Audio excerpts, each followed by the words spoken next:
Je rejoins Prichard en duplex. Alors, bonne nouvelle pour Verichic. La FEVAD a annoncé que les ventes de voyages en ligne avaient progressé de 42% en 2021 versus 2020. On n'est pas bien sûr encore au niveau d'avant-pandémie, mais la tendance est bonne. Quels sont aussi les enjeux de votre direction digitale pour que les clients aussi optent pour l'expérience Verichic plutôt qu'une autre expérience? Ouais, déjà nous, Verichic, on est un pure player, donc site internet et application mobile. Donc le premier enjeu de l'équipe digitale chez Verichic, ça va être la génération de trafic qualifié. Donc avec trois leviers principaux qui va être le SEO, et on a beaucoup réinvesti depuis 2 ans avec la pandémie sur le référencement naturel. On va avoir l'acquisition avec toutes les campagnes payantes. Et c'est ça qu'on avait mis un peu en pause avec justement ce contexte, ces investissements marketing. Et cette année, on les relance assez fortement parce qu'on vraiment on sent un rebond. Et le levier principal dans la génération de trafic pour Verichic, ça va être vraiment l'activation de notre communauté parce qu'on a plus de 10 millions de membres.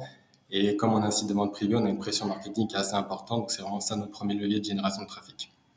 Le deuxième enjeu pour l'équipe, ça va être la monétisation de ce trafic. Quand je parle de monétisation, je vais bien parler de conversion et comment on fait pour avoir une expérience utilisateur qui amène les clients qui vont arriver sur le site à convertir, mais ça va être aussi la vente d'espaces médias.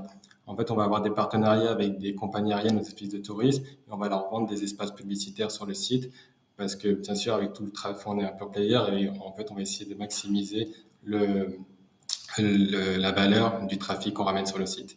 Et le dernier enjeu, ça va être augmenter la valeur de nos clients. Donc, ça va passer par le réachat, la fidélisation et surtout l'engagement à la marque. Et nous, on a fait un peu la même chose que Generali. En fait, on s'est rendu compte que ça faisait 10 ans maintenant qu'on existe chez Verichic et à la recherche de performance, on avait un peu dégradé la marque. Donc, l'année dernière, on a retravaillé sur le rebranding de Verichic pour vraiment accentuer les trois piliers de Verichic qui est le luxe, l'expérience et l'expertise. Et depuis quelques semaines, vous avez pu voir un nouveau site et des nouvelles applications mobiles avec ce nouveau branding. Et le challenge de ce nouveau branding, qui a vraiment un branding luxe, c'est comment on fait rimer performance marketing avec un branding qui est un peu plus épuré, un peu plus moderne, un peu plus luxe.